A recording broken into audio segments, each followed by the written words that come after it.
আসসালামু আলাইকুম। আমাদের জীবনে এমন কিছু প্রশ্ন আসে যার উত্তর আমরা খুঁজে বেড়াই। বিশেষ করে যখন আমরা কাউকে ভালোবাসি, তখন মনের গভীরে একটি প্রশ্ন বারবার উকি দেয়।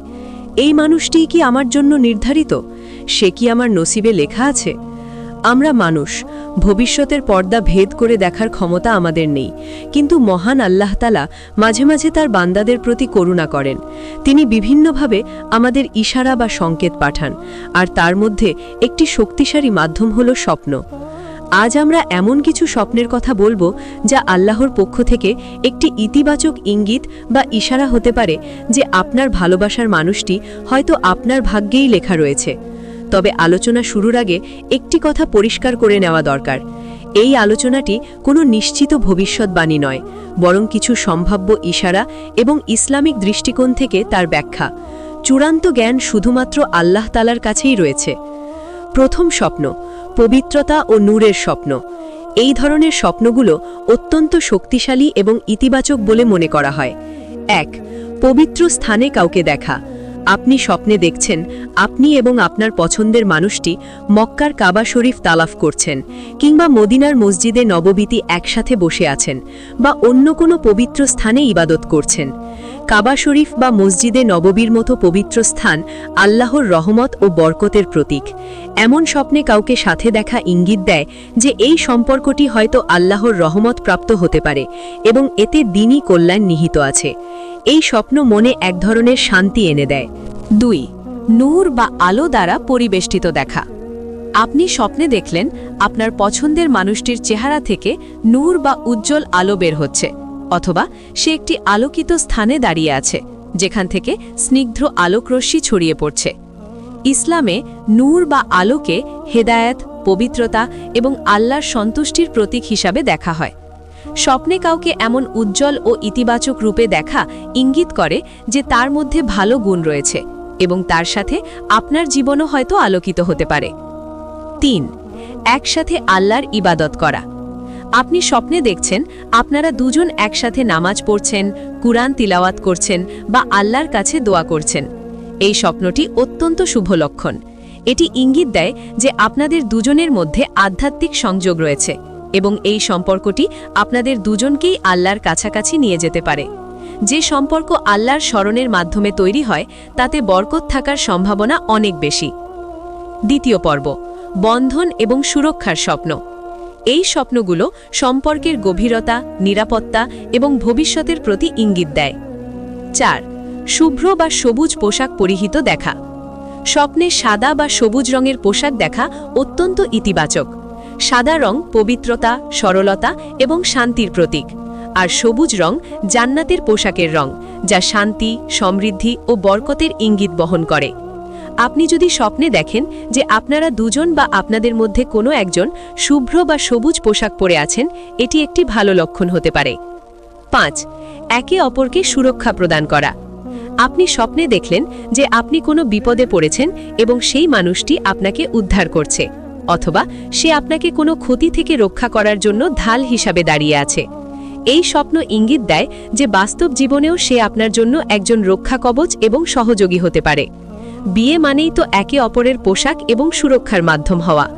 এই ধরনের স্বপ্ন সেই নিরাপত্তা বোধেরই প্রতিফলন। 6. কোনো মূল্যবান উপহার দেওয়া বা নেওয়া। স্বপ্নে যদি দেখেন সেই ব্যক্তি আপনাকে একটি সুন্দর উপহার দিচ্ছে, যেমন একটি কুরআন শরীফ, একটি জায়নামাজ, একটি আংটি বা অন্য কোনো পবিত্র ও সুন্দর জিনিস, তবে এটি একটি শক্তিশালী ইঙ্গিত। উপহার ভালোবাসা এবং স্বীকৃতির প্রতীক। বিশেষ করে যদি উপহারটি ধর্মীয় তাৎপর্য বহন করে, তবে তা সম্পর্কের আধ্যাত্মিক ভিত্তির দিকেই ইঙ্গিত করে। তৃতীয় পর্ব, পরিবার ও সামাজিক স্বীকৃতির স্বপ্ন। বিয়ে শুধু দুটি মানুষের মিলন নয়, দুটি পরিবারের মিলন। এই সংক্রান্ত স্বপ্নগুলো খুব গুরুত্বপূর্ণ। 7. পারিবারিক সম্প্রীতির স্বপ্ন। আপনি স্বপ্নে দেখছেন আপনার এবং আপনার পছন্দের মানুষটির পরিবার একসাথে বসে আছে, হাসি মুখে কথা বলছে এবং সবাই খুব খুশি। এই স্বপ্ন ইঙ্গিত দেয় যে আপনাদের এই সম্পর্কে পারিবারিক সমর্থন ও দোয়া থাকতে পারে। পরিবারের সম্মতি ও ভালোবাসা একটি সফল বিয়ের জন্য অত্যন্ত জরুরি। 8. বারবার একই ইতিবাচক স্বপ্ন দেখা। যদি ওপরের কোনো একটি স্বপ্ন বা একই থিমের কোনো ইতিবাচক স্বপ্ন আপনি বারবার দেখতে থাকেন, তবে এর গুরুত্ব আরও বেড়ে যায়। বারবার একই স্বপ্ন দেখা আল্লাহর পক্ষ থেকে একটি জোরালো ইশারা হতে পারে, বিশেষ করে যদি আপনি ইস্তিখারার নামাজ পড়ার পর এমন স্বপ্ন দেখেন। চতুর্থ পর্ব, সবচেয়ে গুরুত্বপূর্ণ বিষয়, বাস্তবতা ও করণীয়। স্বপ্ন দেখা এক বিষয়, কিন্তু এরপর আমাদের করণীয় কি? 1. স্বপ্নের অনুভূতি। স্বপ্ন দেখার পর আপনার অনুভূতি কেমন ছিল? আপনি কি প্রশান্তি, আনন্দ এবং স্বস্তি অনুভব করেছেন, নাকি ভয়, উদ্বেগ বা দ্বিধা কাজ করেছে?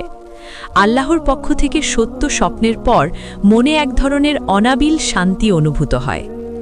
2. বাস্তবতার সাথে মিলানো। সবচেয়ে গুরুত্বপূর্ণ হল স্বপ্নের পাশাপাশি বাস্তবতাকে যাচাই করা। স্বপ্নে দেখা মানুষটি কি বাস্তবেও একজন ভালো মানুষ? তার চরিত্র, দিনদারিতা, আখলাখ কেমন? সে কি আপনার এবং আপনার পরিবারের জন্য উপযুক্ত? যদি বাস্তবতার সাথে স্বপ্নের ইশারার মিল খুঁজে পান, তবেই তা গুরুত্ব পাবে। একজন খারাপ চরিত্রের মানুষকে নিয়ে ভালো স্বপ্ন দেখা শয়তানের ধোঁকাও হতে পারে। 3. ইস্তিখারার নামাজ পড়া। যখনই আপনি কোনো বড় সিদ্ধান্ত নিতে যাবেন, বিশেষ করে বিয়ে, তখন ইস্তিখারার নামাজ পড়া সুন্নাহ। ইস্তিখারা মানে হলো আল্লাহর কাছে কল্যাণ চাওয়া। আপনি দোয়া করে আল্লাহর ওপর বিষয়টি ছেড়ে দিন। এরপর আল্লাহ আপনার জন্য যা ভালো সেদিকেই আপনার মনকে ঝুঁকিয়ে দেবেন, তার স্বপ্নের মাধ্যমেই হোক বা অন্য কোনো বাস্তব ঘটনার মাধ্যমে।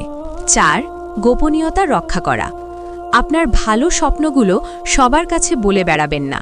শুধুমাত্র বিশ্বস্ত, জ্ঞানী এবং শুভাকাঙ্ক্ষী আলেমের কাছে এর ব্যাখ্যা জানতে চাইতে পারেন। আমার প্রিয় ভাই ও বোনেরা, পরিশেষে স্বপ্ন আল্লাহর পক্ষ থেকে আশা ও দিক নির্দেশনার একটি সুন্দর মাধ্যম হতে পারে, কিন্তু এটি একমাত্র মাপকাঠি নয়। আপনার ভালোবাসার মানুষটি আপনার নসিবে আছে কিনা তার সবচেয়ে বড় লক্ষণ হল তার উপস্থিতি আপনাকে আল্লাহর কতটা কাছে নিয়ে যায়। তার সাথে থাকলে আপনার ঈমান কি শক্তিশালী হয়? আপনি কি একজন ভালো মানুষ হিসেবে নিজেকে গড়ে তুলতে পারছেন?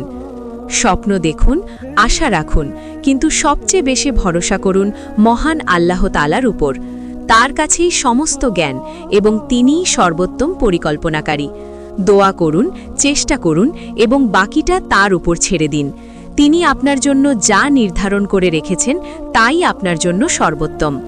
আল্লাহ যেন আমাদের সবাইকে নেক জীবনসঙ্গী দান করেন, যারা আমাদের দুনিয়া এবং আখিরাত উভয়কেই সুন্দর করবে। আমিন। ভালোবাসার মানুষটি আমাদের ভাগ্যে বা নসিবে লেখা আছে কিনা তা জানার জন্য মানুষ সবসময়ই উৎসুক থাকে। ইসলামের স্বপ্নকে 3 ভাগে ভাগ করা হয়েছে: রুইয়া অর্থাৎ আল্লাহর পক্ষ থেকে সত্য স্বপ্ন, হুলুম অর্থাৎ শয়তানের পক্ষ থেকে দুঃস্বপ্ন এবং হাদিস আন নাফস অর্থাৎ দিনের বেলার চিন্তাভাবনার প্রতিফলন। আল্লাহর পক্ষ থেকে কিছু সত্য স্বপ্ন বা ইশারা আসতে পারে যা আপনার মনে প্রশান্তি এনে দেবে এবং আপনাকে একটি ইতিবাচক ইঙ্গিত দেবে। তবে মনে রাখতে হবে, স্বপ্ন কখনোই চূড়ান্ত প্রমাণ নয়, বরং এটি একটি সম্ভাব্য সংকেত মাত্র। চূড়ান্ত সিদ্ধান্ত বাস্তবতার নিরিখে এবং আল্লাহর উপর ভরসা রেখে নিতে হয়।